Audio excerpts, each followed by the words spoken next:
Right now, we're in a time where a lot of creators think, YouTube is a very sustainable platform and I want to be a YouTuber, so let me be rich and famous on YouTube. When I started in 2010, that was not a thing. You know, I was the last person to catch on to YouTube. All my friends were watching this thing and I was like, what are you guys wasting your time with on this video platform thing? It's gonna disappear.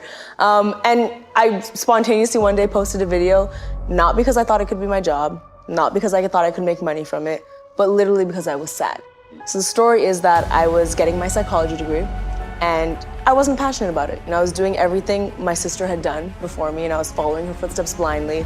And after I graduated, my dad was like, great, now get your master's degree. And I was like, okay, I don't think I can do this anymore. I'm not passionate about any of these things. And so in that little funk, I discovered YouTube. So it's kind of like the stars aligning perfectly. And I posted a first video really spontaneously. It was a spoken word piece about religion. It was very, very, very bad and it got 70 views. And I think I just fell in love with having a goal during that downtime and learning something new, something I wasn't trained at. I reflect back in my life and I think about all the times I really became a better person or a smarter person. It's because of something that was very hurtful or painful or an unpleasant experience. And we're all gonna get heartbroken over and over again. We're all gonna deal with failures all over again, but it's how we think about those moments in that moment. Allow myself to be upset when I'm heartbroken, allow myself to feel failure, but not be down in the dumps about it for too long. Not be like, oh, well, I'm worthless, or oh, well, this is just how it's meant to be and the world's against me. Getting hurt efficiently means we're hurt. How can we efficiently learn a lesson in this moment? What could I have done differently? What could I have expected differently? How could I have reacted differently? So that the next time you will be heartbroken, which you will be, it's inevitable, you're better equipped to deal with it. I think I learned how to be happy because I know what unhappiness felt like. And I was able to dissect all the reasons I was unhappy, you know? Paying attention to all the signs my mind and body were giving me saying, we're not doing the right thing. And I think having so much experience in that dark phase really helps you become better, because how can you become better if you don't know what the worst version of yourself is? I do so many things in a day. And people are like, how? How do you do this? Like, what is the trick? It's because I really love what I do and I'm really passionate about what I do. And I think one of the signs my body and mind were giving me before is that I would get lazy really quickly. I would get tired really, really quickly. I would cut corners and come up with little justifications as to why that was okay. I'm really thorough, and I think that's a sign of doing the right thing. Of course, if I'm real, we don't always have that luxury. You know, we don't have the luxury of doing what we want to do all the time. So it's important to kind of pay your dues in that way. The first video I made sucked. It's totally sucked. My body wasn't like, this is the right thing to do. You know, I had to pay my dues and get better at it. But I think you shouldn't just not try because you have to pay your dues. So when I first started YouTube, I thought, okay, I'm opening the gates up to this new platform and this new type of creation I've never done before. But I've also started going to shows more often. I started to meet different types of people. I think a big part of finding out what's right for you is stop confining yourself to a path that you've been convinced is the path. What I'm doing right now, is nowhere on the path.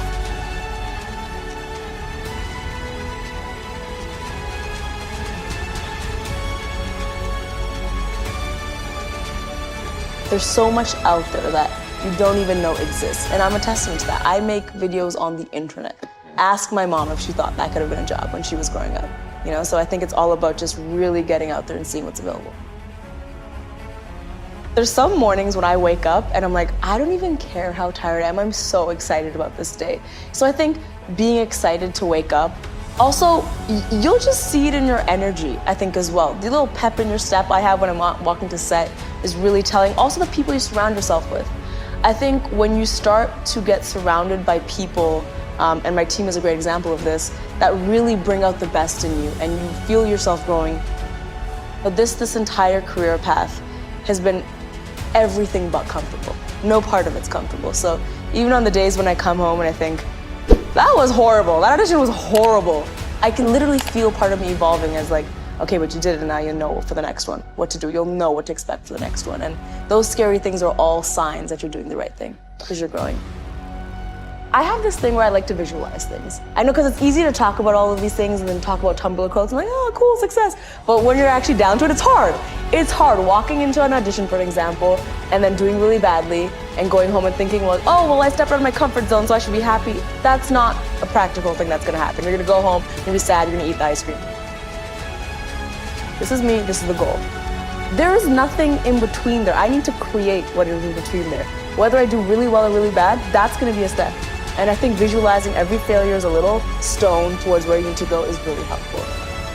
The reason I'm so big on ownership is because I'm obsessed with efficiency. And I just feel like it's so much more efficient to take ownership for things than to not. Because if you don't take ownership for something, who's gonna fix it? Then it's just hanging there in the air of this unsolved problem that no one's addressing. When you take ownership for a mistake or a decision or something you did, not even a mistake, maybe a bad audition you did, you are then able to at least work on it and improve for the next time. If you don't take ownership, like, oh, it was the casting director, oh, it was because I was sick, it was because of whatever, you literally said, okay, I need to change nothing now. It's not in my control. Taking ownership means you've taken control to actually make a different impact the next time you do that thing. I'm on a roller coaster just like everybody else.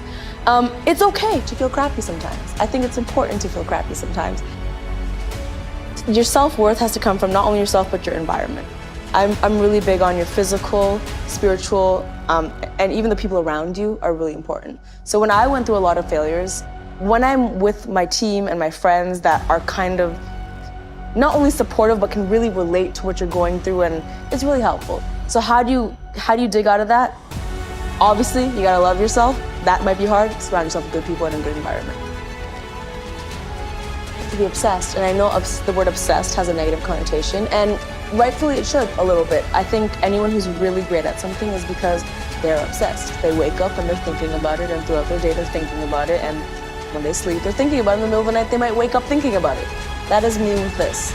Video ideas, I wake up in the middle of the night and I have to wake up and jot something down. Some of my video ideas are little dreams I find, so like working in my sleep. There is a level of obsession, and when I say that, usually people say, well, that's not really that healthy. And you're right, some of it is a little unhealthy. Sometimes it does take over my life. Sometimes I do have to draw the line and I say, nope, I need to go meditate in my room, I can't do this. But I don't know of a single successful person that didn't, for at least a little period of time, have that obsession. But I'm very scientific with things. I'm very, like, when I write down my thoughts, I will literally dissect them, figure out what problems they are, come up with solutions, and then write down the solution. So I'm very mechanical. I do believe that humans, we are complex, we have feelings, we have emotions, but I do think when we strip all that away, there are very easy solutions to a lot of our problems that we make complicated. You want to achieve something at such a level, like it costs a price, because I do fear right now, with all the cute Tumblr quotes and all the, the idea that you're special and you're worth it. Everyone's special and you are worth it, but you need to work for it. Like, it's not gonna, a Tumblr quote of you believing in yourself is not gonna get you success. So I also do fear that the opposite of that is letting kids know, like, yeah, get your sleep and get this and just believe in yourself and you're special and you'll get it done. Like, is that really gonna get them success though? It's that in combination with a lot of hard work. My obsession has given me great purpose. I know what it feels like to wake up and just aimlessly be like, I guess I'm gonna go through the motions of my day and maybe I'll talk to this person, I'll eat these Fruit Loops, cool, I'll do whatever I need to do. Waking up with my obsession is honestly exciting. I get to wake up and I get to make rules and break rules. When you have an obsession, no matter what industry you're in, you get into that mindset where you're like, what else could I do to innovate this? What could I do differently? What could I do that's never been done before? So every day you really feel like you're adding value to the world and adding value to the people around you. That's a beautiful part of obsession. My obsession has led me to 13 million subscribers that watch me and also gain inspiration from what I do. And I'm hoping the people that surround me every day are also inspired by some of the stuff we do. So it's the chain reaction you cause, that purpose, and you give other people purpose, and now they're gonna give someone else purpose. You lose a little sleep, but look at the result. It's a small cost to pay, I feel. And I love sleep.